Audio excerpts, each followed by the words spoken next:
हरे कृष्णा।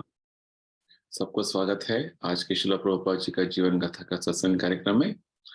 हम शुरू करने से पहले प्रभुपाद जी का नमन करेंगे। नमः ओम विष्णुपादाय कृष्ण प्रेष्ठाय भूतले श्रीमते भक्ति वेदांत स्वामिनिति नामिने। नमस्ते सारस्वती देवे गौरवाणी प्रचारिणे निर्विशेष शून्यवादी पाश्चात्य देशतारिणे। जय श्री कृष्ण चैतन्य प्रभु नित्यानंद श्री अद्वैत गदाधर श्रीवासदि गौर भक्त वृंद।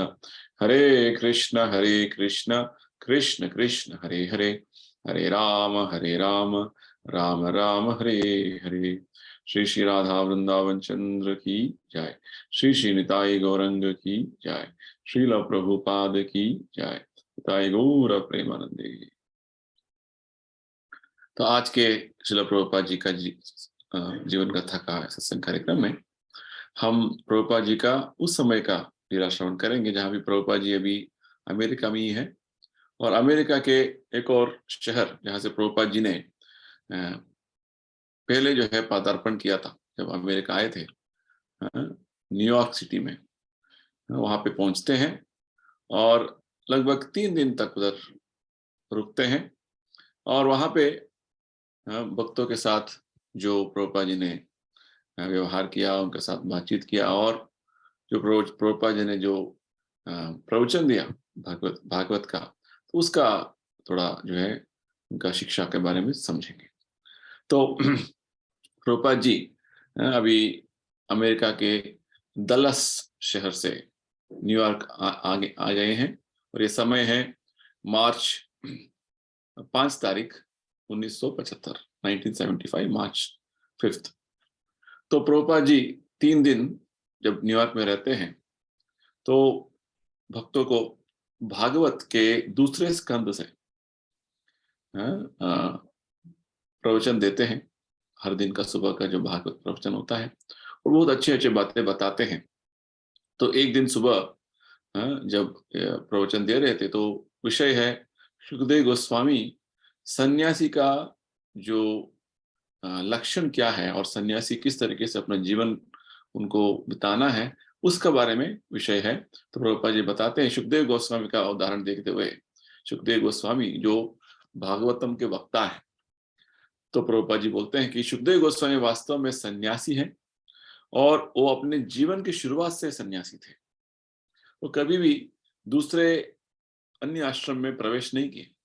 वो माता के गर्भ में 16 साल तक थे और जब माता के गर्भ से उनका जन्म हो गया तो तुरंत वो बाहर निकल गए सन्यासी का जो है वो आचरण करते हुए। तो वास्तव में प्रभुपाद जी बोलते हैं कि सुखदेव गोस्वामी परमहंस थे। परमहंस सन्यासियों के जो सन्यासी का जो आश्रम में सबसे उच्च श्रेणी का एक स्तर माना जाता है।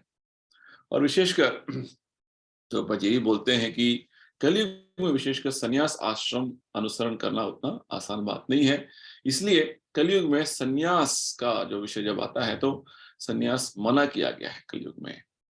वास्तव में अच्छा सन्यास और जो असली सन्यास का जो आचरण जो है, इसके बारे में सुखदेव गोस्वामी भागवत के इस स्कंद में बता रहे हैं। वो बोलते हैं कि चिराणि किम न पथि न संति। उन्हें उन्हें जो है जो रास्ते में बहुत सारे जो टूटे फूटे कपड़े जो गिरे होते हैं, फटे कपड़े होते हैं, उनको अपने लिए जो है कपड़ा का जब जरूरत होता तो उनको वो कपड़ा लेना है, फटे कपड़े जो रास्ते में फेंके जाते हैं उसको। और उनके खाने के लिए क्या करना है, दिशंति भिक्षाम नवांग्रिपा, यानी कि अंग्रिपा, वास्तव में अंग्रिपा यानी कि ये पेड़ों के लिए संबोधित किया जाता है अंग्री, क्योंकि वो अपने पैरों से खाना खाते हैं। जैसे पेड़ अपने अपने पेड़ जो है अपने पैरों से पानी लेते हैं और अपने जो है जड़ से पानी लेते हैं, तो वास्तव में जड़ उनके पैर होते हैं, इसलिए उनको अंग्रिपा बोलते हैं। तो इस तरीके से भगवत सृष्टि में बहुत सारे अलग अलग तरीके के जीव जंतु हैं, जीवात्मा है, अलग अलग शरीर है उनको। कुछ लोग मुंह से खाते हैं, कुछ लोग अलग अलग इंद्रियों से उनका आहार सेवन होता है। तो अंग्रिपा, यहाँ भी अंग्रिपा यानी कि पेड़। तो सन्यासी का मतलब यही है कि वो भिक्षा न मांगते हुए जो कुछ पेड़ से उनको फल मिल जाते हैं उस पर उनको निर्भर रहना। वास्तव में सन्यासी का जो कर्तव्य है कि वो भगवान पर संपूर्ण तरीके से निर्भर हो जाए, ये सन्यास है। ऐसे नहीं कि मैं बहुत बड़ा धनी व्यक्ति के पास चला जाऊं और कुछ भिक्षा मांगू और पैसा दे देंगे तो मैं अपना जीवन आराम से बिता पाऊंगा, ऐसा बात नहीं है। तो वो संपूर्ण तरीके से स्वतंत्र होता है सन्यासी, और इस तरीके का सन्यास जीवन अनुसरण करना कलयुग में उतना आसान बात नहीं है। इसलिए कलयुग में सन्यास लेने के बारे में मना किया गया है। फिर प्रभुपाद जी बोलते हैं, हमारा कृष्ण भावनामृत संस्था में हम जो सन्यास अ, देते हैं हमारे शिष्यों को, वो साधारण सन्यास जैसा नहीं है, वो मायावादी सन्यास जैसा नहीं है। हमारा जो सन्यास जो हम देते हैं शिष्यों को, वो वास्तव में वो संपूर्ण तरीके से अपने जीवन को भगवत सेवा में समर्पण करना, ये सन्यास का जो है देने का हमारा उद्देश्य है। तो सन्यास इस शब्द का अर्थ प्रभुपाद जी बताते हैं सत न्यास। न्यास यानी कि संपूर्ण तरीके से त्याग देना। और किसके लिए त्यागना? सत, ओम तत्सत, यानी कि परम सत्य के लिए सब कुछ त्याग देना।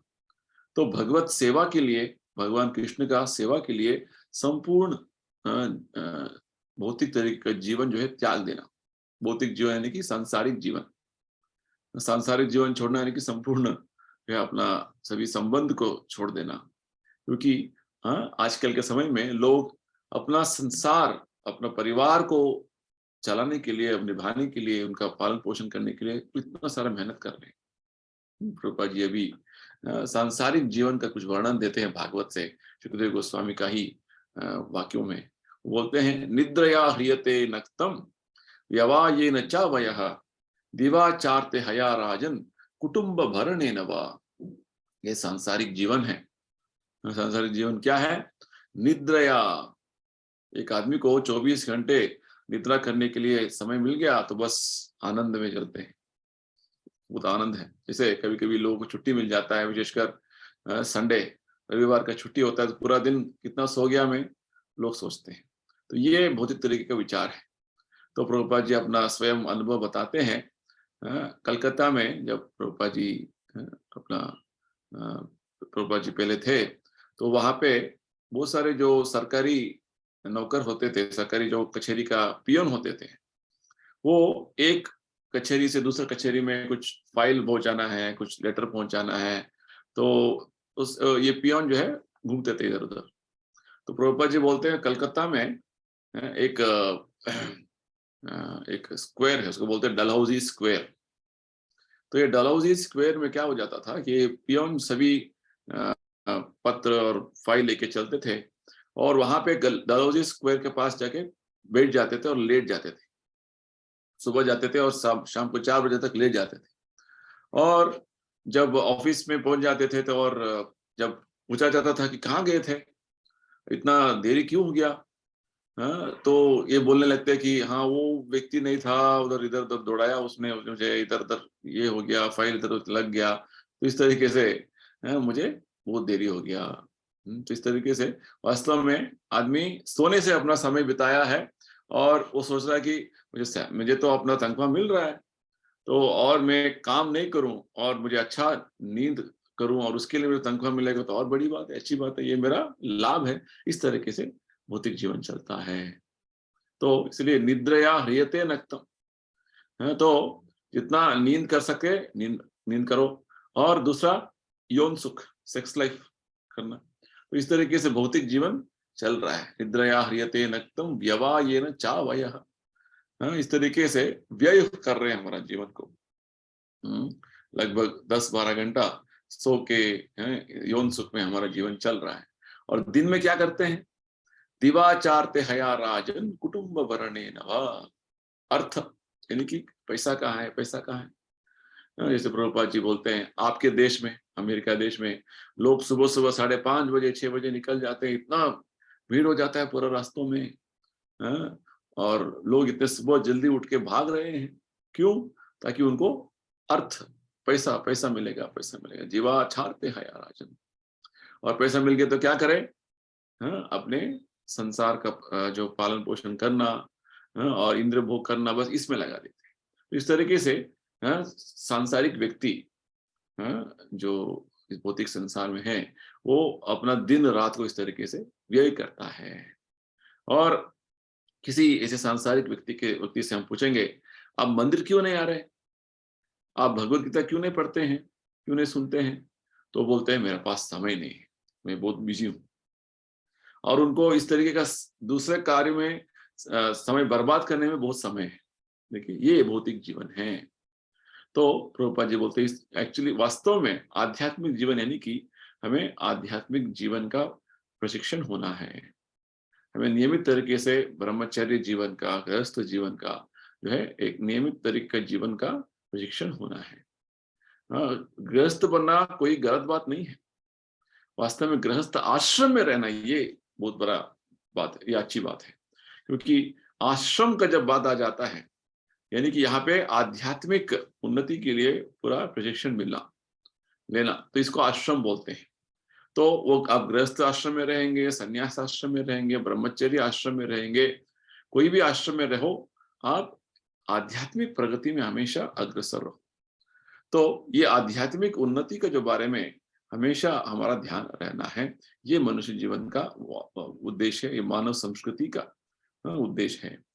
आध्यात्मिक संस्कृति का, आध्यात्मिक प्रगति के बारे में कोई बात नहीं है तो मानव समाज ही नहीं है, वो वास्तव में प्राणी समाज है। कुत्ते और बिल्ली जो है इस तरीके का जीवन चलाते हैं, हम भी उस तरीके के स्तर पे आ जाते हैं। तो प्रभुपाद जी बोलते हैं।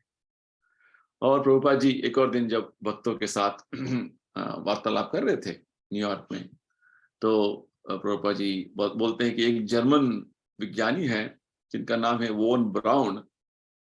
वो वास्तव में वो बोलते हैं कि भगवान का उपस्थिति है। वो वास्तव में विज्ञानी है और बोल रहे हैं कि अ, हम जैसे ही वो सोच रहे हैं।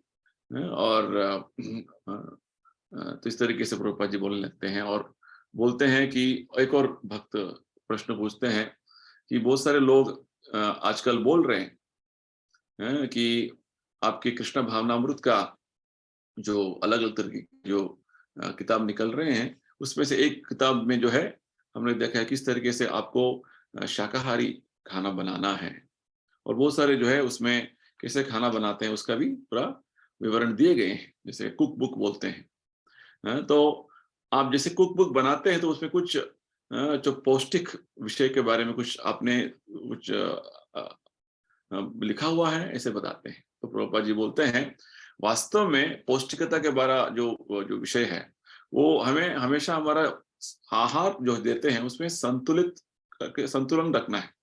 जैसे कुछ हमें कार्बोहाइड्रेट चाहिए, कुछ प्रोटीन चाहिए, कुछ फैट चाहिए और कुछ नहीं, है ना, बस इतना ही चाहिए। तो ये सभी चीजें वास्तव में चावल में मिलेगा आपको, गेहूं में मिलेगा, दाल में प्रोटीन मिलेगा आपको, और तरकारी में सब कुछ चीजें मिल जाते हैं, और दूध में बहुत सारा जो है फैट मिल जाएगा। इस तरीके से आप इन सभी खाने के जो खाद्यों में आप उसको टेस्ट करेंगे, परीक्षा लेंगे, तो आप देखेंगे उसमें सभी तरीके के जो चीजें आवश्यक है मनुष्य के लिए, सब कुछ आवश्यक और सब कुछ है। वास्तव में प्रभुपाद जी बोलना चाहते हैं कि सात्विक आहार जो भगवान गीता में हमें समझाते हैं, इसका सेवन हमें करना है भगवान को भोग लगा के। क्योंकि इस भौतिक संसार में 3 तरीके के गुण हैं, सत्वगुण, रजोगुण और तमोगुण। तो भगवान गीता में बोलते हैं कि सत्वगुण के जो प्रभाव में कुछ आहार होते हैं, तमोगुण में कुछ आहार होते हैं, रजोगुण में तो कुछ आहार होते हैं। इस तरीके से वास्तव में सत्वगुण का आहार हमें सेवन करने से क्या होगा, हम सत्वगुण में आ सकते हैं। तो प्रभुपाद जी पूरा जो है हर विषय में प्रभुपाद जी कितना अच्छी तरीके से गीता भागवत के माध्यम से भक्तों को सिखा रहे थे। तो एक और समय में प्रभुपाद जी जब प्रवचन दे रहे थे भागवत के एक श्लोक पर, ये तो प्रथम स्कंद के एक श्लोक पर प्रभुपाद जी प्रवचन दे रहे थे, बताते हैं कि कितना जो है एक कठिन काम है। हम प्रभुपाद जी ने जो संस्था शुरू किया उसमें कितना कठिन काम भक्त कर रहे हैं, वास्तव में सबको प्रचार करते हुए उनको भक्त बनाने में। प्रभुपाद जी बोलते हैं, वास्तव में हम जो हमारे आंदोलन के माध्यम से भगवत नाम का प्रचार कर रहे हैं, ये साधारण नाम नहीं है। गोलोकेर प्रेम धन हरि नाम संकीर्तन रतिन जन्मिदो के नेताय। तो वास्तव में यही परिहार समाधान हमें आचार्य देते हैं कि गोलोकेर प्रेम धन हरि नाम संकीर्तन। ये भगवत नाम जो है, गोलोक वृंदावन से इसका अवतार हुआ है, और ये भौतिक शब्द नहीं है। प्रभुपाद जी बोलते हैं, मैंने जब ये आंदोलन शुरू किया और मैं अपने शिष्यों को बताऊंगा कि आप मिस्टर जॉन बोल के जो है ये नाम बोलो बार बार, तो हमारा जो आंदोलन इतना जो है अभी इतना सारा जो है फैल गया है, ऐसा हो नहीं पाता, क्योंकि हम मिस्टर जॉन का जो है नाम कितना बार तक बोल सकते हैं। तो ये वास्तव में एक तरीके का सबूत है कि पूरा पूरा विश्व में अभी हमारा 100 से ज्यादा जो है मंदिर है, केंद्र है हर जगह पे। कम से कम 100-200 जो है शिष्य हैं, और सभी जप कर रहे हैं, कीर्तन कर रहे हैं, नर्तन कर रहे हैं हरे कृष्णा मंत्र का। क्योंकि ये हरे कृष्णा मंत्र भौतिक शब्द नहीं है, ये आध्यात्मिक दिव्य शब्द है, ये सबूत है। हमें ऐसे नहीं सोचना कि हरे कृष्णा मंत्र और मिस्टर जॉन का नाम एक ही है। तो हमें समझना है कि हरे कृष्णा मंत्र दिव्य है। हम 24 घंटे जप करते रहेंगे, संकीर्तन करते रहेंगे, फिर भी हमें थकावट नहीं होगी। तो ये वास्तव में हमें नरोत्तम दास ठाकुर बोल रहे हैं, गोलोकेर प्रेम धना। तो ये सबूत है हरिनाम संकीर्तन, क्योंकि यह हरिनाम संकीर्तन स्वयं भगवान के धाम से उसका अवतार हो रहा है। तो वास्तव में ये हमें प्रेम धन देगा, भगवत प्रेम हमें प्रदान करेगा, और धीरे धीरे हम भगवत सेवा में सेवा करते करते भगवत धाम पहुंचने का जो है रास्ता यही है। तो चैतन्य महाप्रभु बोलते हैं, चेतो दर्पण मार्जनम परम विजयते श्री कृष्ण संकीर्तन। यानी कि ये हरे कृष्ण मंत्र संकीर्तन करने के लिए उनका जो है इतना बड़ा जो है ये कार्य है कि इसका हमेशा विजय हो। क्योंकि ये संकीर्तन करने से मात्र से भव महादावाग्नि निर्वापणम, इस भौतिक संसार में हमेशा एक तरीके का ऐसा जो वातावरण है, जो अग्नि जैसा वातावरण हमें लगता है, भव महादावाग्नि। दावाग्नि यानी कि ये जो जंगल में बहुत बड़ा अग्नि दावानल हो जाता है, तो वहां पे कोई भी जाके अग्नि नहीं लगाता है, आग नहीं लगाता है, और किसी का कोई काम नहीं है उधर, फिर भी वहां पे अग्नि लग जाता है, दावाग्नि हो जाता है, सबको पता है। तो उसी जिस प्रकार उधर जंगल में दो बम्बू जो है टकराते हैं, तो वहां पे कुछ तरीके का जो है एक एक अग्नि का उत्पन्न हो जाता है, और वो अग्नि इतना बढ़ जाता है कि पूरा जंगल में अग्नि फैल जाता है। तो भौतिक संसार में भी ऐसे ही होता है। यहाँ पे भी लोग टकराते हैं, समाज टकराते हैं, देश देश टकराते हैं, और अग्नि का उत्पन्न हो जाता है। तो प्रभुपाद जी बताते हैं, एक और वैष्णव जो एक जो वैष्णव कवि बताते हैं, सुखेरा लागिया ये घरे बंधियू आगुने पुड़िया गिरू। मैंने इतना अच्छा घर बनाया आनंद से, सुख से जीने के लिए, परंतु दुरदृष्टवशात क्या हो गया है, यहाँ पे अग्नि जल रहा है, इतना अग्नि जल रहा है कि सब कुछ खत्म हो गया। तो ये भौतिक संसार है। तो अर्जुन वास्तव में जो श्लोक में प्रभुपाद जी बोलने लगे कि वास्तव में अर्जुन जो है भगवान का भगवत गीता का उपदेश का स्मरण कर रहा है। भगवत गीता का उपदेश इतना शक्तिशाली है, केवल उसके स्मरण मात्र से हमारा सभी अग्नि जो हमारा मन में जल रहा है, सब कुछ सबका उपशमन हो जाता है। तुरंत हमारा मन में जो जो अग्नि जल रहा है, दुविधा हो रहा है, सब कुछ निकल जाता है। हृत्ताप उपशमम, तो संपूर्ण तरीके से वो नष्ट हो जाता है। तो प्रभुपाद जी बोलने के बहुत सारे जो बड़े बड़े हस्तियां हैं संसार में, जो राजकारणी हो सकते हैं, विज्ञानी हो सकते हैं, सभी लोगों का यही अनुभव है। जब भी वो भगवत गीता का अध्ययन करते हैं, तो उनके मन से सभी तरीके के जो ताप है और जो अग्नि का जो अनुभव है, वो सब कुछ निकल जाता है। तो वास्तव में प्रभुपाद जी समझा रहे थे कि भगवत गीता का यही जो है एक वास्तव प्रभाव है। तो भगवत गीता हाँ, हम समझेंगे नहीं समझेंगे, फिर भी केवल श्रवण मात्र से, केवल भगवान का वाणी का श्रवण मात्र से, मन मना भव मद भक्तो मद याजी माम नमस्कुरु, बस श्रवण मात्र से उसका इतना पवित्र प्रभाव हम पर हो सकता है। और विशेषकर भगवत गीता का जब चर्चा हम भक्तों के बीच में करेंगे, भगवत गीता में स्वयं भगवान बोलते हैं कि केवल भक्तों के बीच में ये इसका चर्चा करो, मद भक्तेश विधास्यति। तो भगवत गीता का जो चर्चा हमें अभक्तों के बीच में नहीं करना है।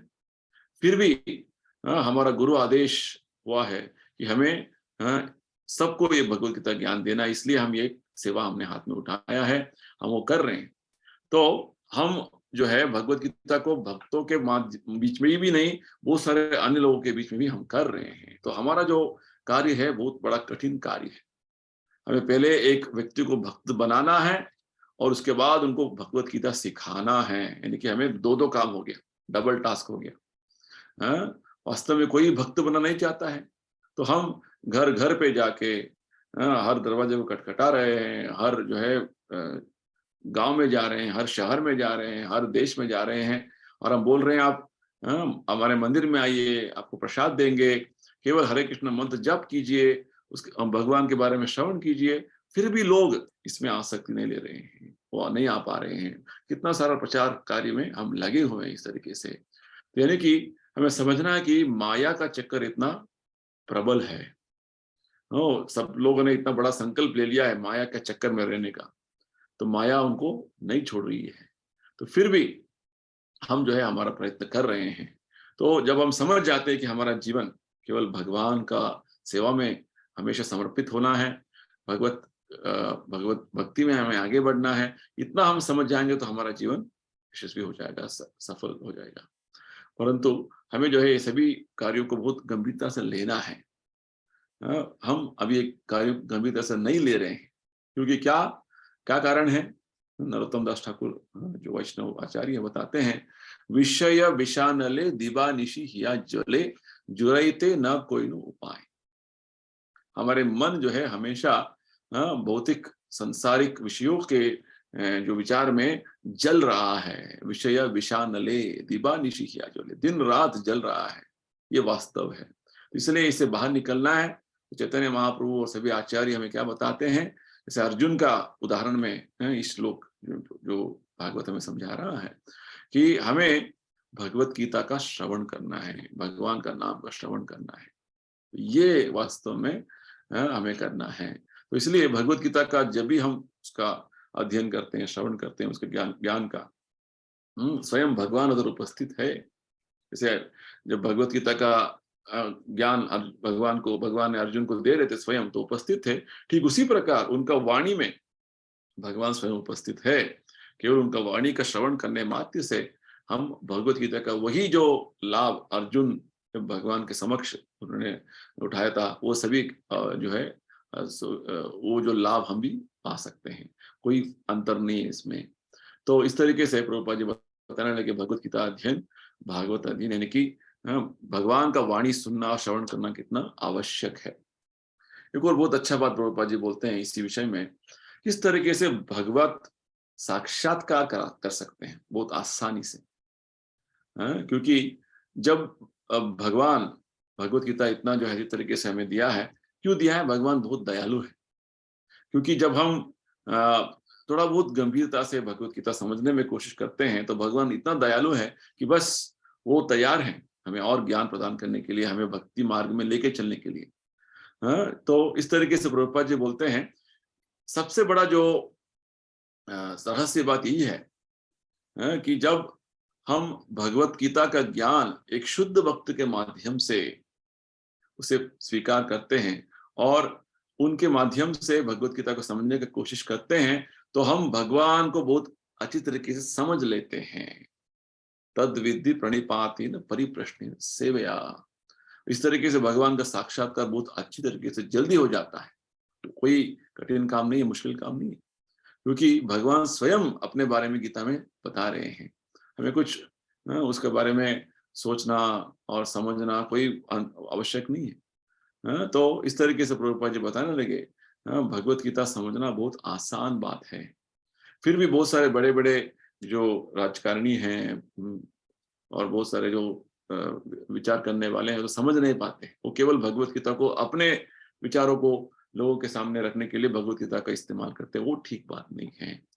तो वो आध्यात्मिक नहीं हो सकता है, प्रभुपाद जी बोलते हैं। तो एक और दिन प्रभुपाद जी भागवत के लेक्चर, एक और प्रवचन में बहुत अच्छा बात बताते हैं, किस तरीके से हमारा भौतिक जीवन में हम वही जो इंद्रिय भोग में लगे हुए हैं, बार बार वही कर रहे हैं, वास्तव में हमें मनुष्य जीवन में क्या करना है। तो प्रभुपाद जी समझाते हैं, समझने लगते हैं कि पिछले दिन जो है हमने बात कर रहे थे जिस तरीके से सन्यासी को अपने पालन पोषण के बारे में इतना जो है उसको ज्यादा चिंता नहीं करना है, और किसी बड़े धनी व्यक्ति के पास जाके भीख नहीं मांगना है। तो भगवान पर संपूर्ण तरीके से निर्भर होना है। और साधारण तरीके से जो मनुष्य भौतिक संसार में होते हैं, वो केवल 4 तरीके के आवश्यकताओं को पूरे करने में लगे रहते हैं। क्या क्या है? आहार, निद्रा, भय, मैथुनम। तो प्रभुपाद जी बोलते हैं जो त्याग जीवन में आना चाहते हैं, तो संन्यास जीवन में आना चाहते हैं, तो उससे पहले सेक्स लाइफ यानी कि यौन सुख को त्याग करना है। सबसे बड़ा जो है एक आवश्यक चीज है, तो उसको बोलते हैं त्याग जीवन। यानी कि इंद्र तृप्ति का सबसे उच्च श्रेणी का जो इंद्र तृप्ति है वो यौन सुख। इसलिए जो संन्यास आश्रम लिया हुआ होता है, उस व्यक्ति को स्वामी बोलते हैं। स्वामी यानी कि जो अपने इंद्रियों को नियंत्रण में रखने का कोशिश कर रहा है। तो वास्तव में हमें इंद्रियों का स्वामी बनना है, इंद्रिय हमारा स्वामी नहीं बनना है। तो जो इंद्रियों का स्वामी बन गया उसको बोलते हैं स्वामी, वो स्वामी बोलते हैं। तो वास्तव में प्रभुपाद समझाने लगे कि ये भौतिक जीवन यानी कि हम हमेशा इंद्रिय तृप्ति में, इंद्रिय भोग में लगे रहते हैं। तो ये आधुनिक सभ्यता, आधुनिक नागरिकता का यही जो एक लक्षण है। ये जो इंद्रिय भोग अलग अलग तरीके से हम करते जा रहे हैं। वही जो नशा करने का बात हो, वही जो मांसाहार करने का बात हो, वही जो यौन सुख करने का, सेक्स लाइफ करने का बात हो, उधर जाए इधर भाग रहे हैं। सब कुछ एक ही चीज है, अलग अलग तरीके से, अलग अलग ढंग से कर रहे हैं। तो इसी को भागवत में बोलते हैं, प्रहलाद महाराज बोलते हैं, पुनः पुनः चर्विता चर्वनाना। हम वही चीज जो हमने चबाया है उसी को चबा रहे हैं बार बार। तो चरवण कर रहे हैं, जो चरवण कर दिया उसी को चर्वित फिर से चरवण कर रहे हैं। तो ये भौतिक जीवन है। तो त्याग जीवन यानी कि भक्ति जीवन, संन्यास जीवन यानी कि सब कुछ बंद करना, यानी कि इंद्रिय तृप्ति को नियंत्रण में लेके आना, ये वास्तव में त्याग जीवन है। जब तक हम त्याग जीवन नहीं निभाएंगे तब तक हम आध्यात्मिक आकाश नहीं पहुंच सकते। जैसे प्रभुपाद जी बहुत सुंदर उदाहरण देते हैं, जब तक आपके हाथ में कुछ एक चीज आपने पकड़े हुए हैं और वो चीज उतना ठीक नहीं है, और आपको अच्छा चीज लेना है, तो आपको आपके हाथ में जो अच्छा चीज नहीं है उसको छोड़ देना है, तभी आप दूसरा अच्छा चीज पकड़ सकते हैं। हम दोनों चीज हाथ में नहीं ले सकते, है ना। तो इसी तरीके से आध्यात्मिक जीवन और भौतिक जीवन का यही अंतर है। भौतिक जीवन यानी कि बहुत सारे जो है समस्याओं में हमेशा हम घिरे रहते हैं, हर कदम पे पदम पदम यद विपदाम। बहुत जो है अपायकारी, आपत्तकारी जो है परिस्थिति में हम चलते रहते हैं। जैसे हम सोच रहे होंगे बहुत बड़ा कॉस्टली कार है, मर्सिडीज, BMW में चल रहे हैं। तो वहां पे भी जो है कोई हम बिना आपत्ति का चलेंगे ऐसा कोई गारंटी नहीं है। तो जी बोलते विशेषकर आपके देश में, अमेरिका में, ऐसे नहीं कि बहुत बड़ा जो है उसका कॉस्टली कार है, उस पर चल रहे तो आप आराम से चले जाएंगे, ऐसा बात नहीं। कुछ भी हो सकता है कभी भी। और चलो हम बाहर नहीं जाएंगे, घर में बैठेंगे, घर में भी बहुत सारे विपदाएं आ सकते हैं। तो हम क्या कर रहे हैं आजकल के समय में, उन विपदाओं का जो है उसको उस किस तरीके से उसका सामना करना है वो कर रहे हैं, है ना, उसको कॉन्ट्रैक्ट कर रहे हैं। तो ये सोच रहे हैं कि ये हमारा सभ्यता का प्रगति है। तो वास्तव में प्राणी जो है, पशु जो होते हैं, वो प्रकृति के रक्षा में रहते हैं हमेशा।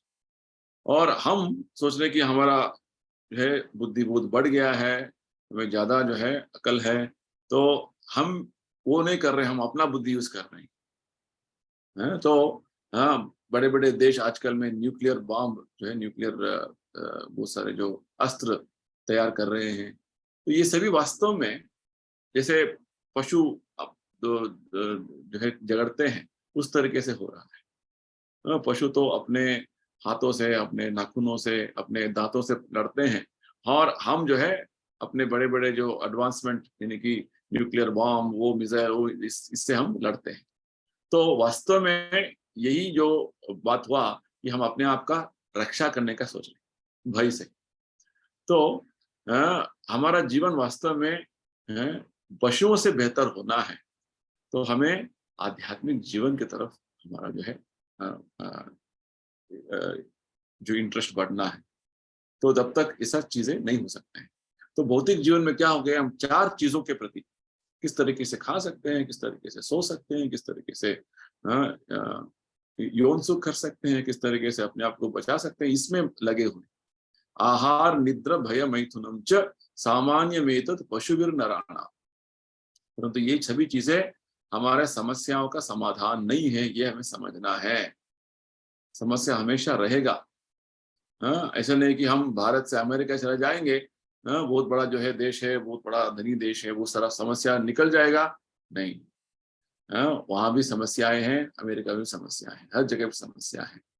तो इस तरीके से हर जगह पे कुछ ना कुछ समस्या है, तो समझाने लगे। तो इसलिए भौतिक जीवन यानी कि समस्या से भरा हुआ, इसलिए भगवान क्या बोलते हैं गीता में, दुखालय अशाश्वत। तो इसलिए सुखदेव गोस्वामी भागवत में समझाते हैं कि हमें तम निवृत्तो नियतार्थ भजेत, हमें उस भगवान के शरण में आ जाना है, जो भगवान हमारे हृदय में परमात्मा के रूप में विराजमान है, उनके शरण में हमें आ जाना है।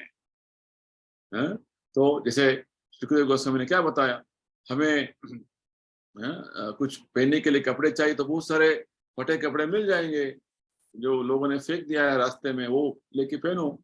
और आपको पानी पीना है, तो बहुत सारे नदियां हैं, उस बहुत सारा ढेर सारा पानी आप पी लो। और कुछ खाना है तो कुछ पेड़ के पास चले जाओ, वो आपको फल दे देंगे। इस तरीके से अलग तरीके से जो है हमारा जीवन का आवश्यकता को पूरा करने का जो एक विधि रीति बताते हैं सुखदेव गोस्वामी।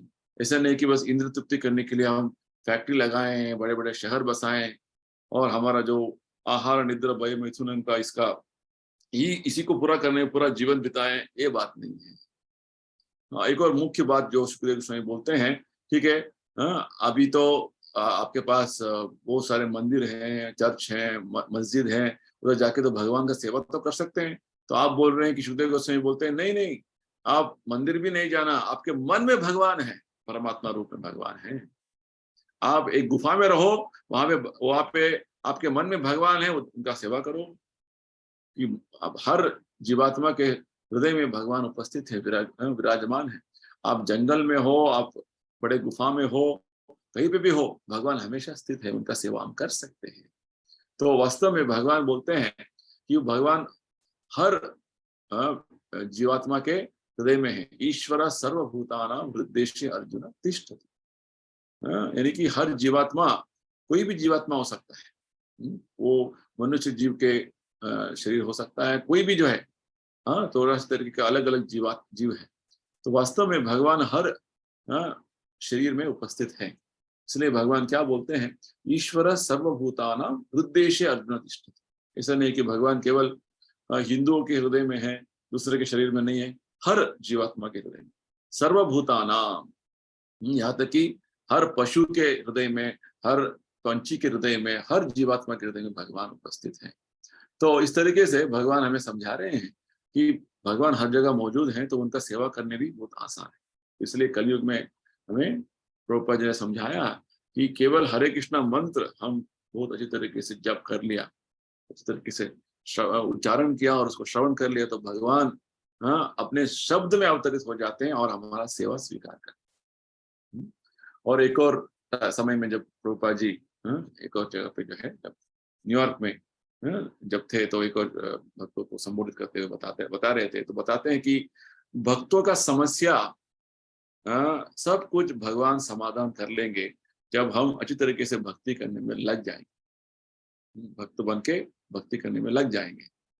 प्रभुपाद जी बताते हैं जब तक हम इस भौतिक संसार में हैं, मुझे इंद्र का पद क्यों ना मिले, ब्रह्मा का पद क्यों ना मिले, हम प्रेसिडेंट अमेरिका अमेरिका अमेरिका का प्रेसिडेंट क्यों ना बने, फिर भी हमें ये जो 4 तरीके की समस्याएं हैं वो इसका सामना करना ही पड़ेगा। क्या समस्या क्या है?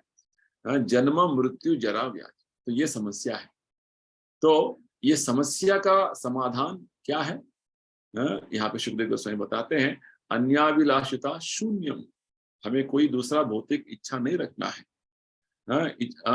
जो है हमें आनंद करना, जो है खुशी अनुभव करना, वो तो हमारा अधिकार है, परंतु जो हमारा भौतिक तरीके का जो आनंद लेना वो ठीक नहीं है। जैसे एक रोगी व्यक्ति जो है वो भी खा रहा है, वो भी सो रहा है, अपना दूसरा कर्तव्य कर रहा है, परंतु उसका जो खाना पीना सोना वो जो साधारण व्यक्ति, जो तंदुरुस्त व्यक्ति जो जिससे कर रहा है उस तरीके से नहीं होगा, है ना। ठीक उसी प्रकार हमारा भौतिक आनंद का जब हम पीछे भागते हैं, भौतिक तरीके का जो आवश्यकता को पूरा करने में लग जाते हैं, आहार निद्रा वयम मैथुन, ये सब कुछ चीजें बहुत जो है विपदाओं से भरा हुआ होता है। वो ये जो सभी विषय जो है वास्तव में हम बिना कुछ रोक टोक जो है इसके आनंद नहीं ले सकते, संपूर्ण तरीके से इसका आनंद का अनुभव नहीं कर सकते। तो हमें बिना रोक टोक के आध्यात्मिक आनंद का अनुभव होना है। तो हमें क्या करना है? हमें आध्यात्मिक कार्य का जो अनुष्ठान करना है, आध्यात्मिक कार्य का अभ्यास करना है। जैसे प्रभुपाद जी उदाहरण देते हैं, जैसे एक जॉन्डिस जिसको हो गया तो वो कुछ मीठा भी खाएगा तो उसको फीका फीका लगेगा, कड़वा कड़वा लगेगा। तो जब वो जॉन्डिस उसको ठीक हो जाएगा तो वही मीठा चीज उसको मीठा लगेगा। ठीक उसी प्रकार अभी भौतिक संसार में हमें भगवान ने और उनके जो भक्त हैं, शुद्ध भक्त, वो सारा अच्छा विधि विधान दिए हुए हैं, उसका अनुसरण हमें करना है। जब हम उसको अनुसरण करेंगे तो हमारा सभी समस्या का समाधान निकल जाएगा और धीरे धीरे जो भौतिक संसार का चीजों को ही भगवत सेवा में लगाते रहेंगे वो आध्यात्मिक बन जाएगा। इस तरीके से प्रभुपाद जी समझाते हैं और बताते हैं जब हम भक्त बन जाएंगे, भगवान का ही आश्वासन है गीता में, माम उपेत्य कौन्तेय दुखालय शाश्वत नाप्तवन्ति महात्मा संसिद्धि परमात्मा। भगवान बोलते हैं जब मेरे पास आप आ जाते हो भक्ति करके, तो फिर से इस भौतिक संसार में आने का कोई मतलब नहीं है, कोई आने का कोई आवश्यकता ही नहीं। और विशेषकर सुखदेव गोस्वामी बताते हैं जब हम भक्त बन जाते हैं तो हमारा सभी समस्याओं का समाधान हो गया, क्योंकि भगवान हमारा संपूर्ण तरीके से देखभाल करते हैं। तो प्रभुपाद जी कहाँ पे भी होते तो प्रभुपाद जी हमेशा पत्र के वो सारे पत्र उनको मिलते हैं अपने भक्तों से, वो सारे जो उनका जो उनसे कुछ राय मांगने के लिए, उनसे कुछ सुझाव मांगने के लिए, कुछ उनके बारे में प्रशंसा करते हुए कुछ पत्र उनको मिलते थे। तो इसी बीच में प्रभुपाद जी को भारतीय सांस्कृतिक जो है एक संस्था जो था लॉस एंजलिस में, सैन फ्रांसिस्को में, वहाँ पे भारतीय जो अधिकारी थे, उनका नाम था श्रीमती मोहिनी सिंह। तो उनका एक निमंत्रण आया हुआ था प्रभुपाद जी को, जब प्रभुपाद जी न्यूयॉर्क में थे, प्रभुपाद जी को वो निमंत्रण दे रही थी एक मीटिंग के लिए, जो उसी महीने के 23 तारीख में था, 23 मार्च 1975 में। तो प्रभुपाद जी बताने लगते हैं कि वास्तव में मैं उस समय में उपस्थित नहीं हूँ, मैं फिर से मैं वास्तव में उस समय में मैं भारत में निकल गया होगा। मेरे एक शिष्य हैं, सन्यासी शिष्य हैं, जिनका नाम है कीर्तनानंद महाराज, वो आपके मीटिंग में भाग लेंगे और हमारा जो सभी जो विचार वो प्रस्तुत करेंगे, आध्यात्मिक विचार और कृष्ण भावना संस्था का जो उद्देश्य वो बताएंगे। तो प्रभुपाद जी बताते हैं, बहुत बड़ा अच्छी बात बताते हैं कि वास्तव में हमारा संस्था जो है, आंदोलन जो है, वो आध्यात्मिक आंदोलन है। तो कभी-कभी लोगों को लगता है कि ये साधारण भौतिक सांस्कृतिक आंदोलन जैसा नहीं है, क्योंकि भगवत गीता में भगवान हमें एक सूचना देते हैं। हुँ, कि अर्जुन को जब भगवान उपदेश देने लगते हैं कि वो शुरुआत से हमें एक सूचना देते हैं, कि वास्तव में हम शरीर नहीं, हम आत्मा हैं। क्योंकि भगवान अर्जुन को समझाना चाहते हैं कि हम आत्मा है, आध्यात्मिक आत्मा है, हम शरीर नहीं है। देहिनोऽस्मिन् यथा देहे कौमारम यौवनम जरा। आत्मा शरीर के अंदर है अभी। तो वास्तव में हम आत्मा के बारे में बोल रहे हैं।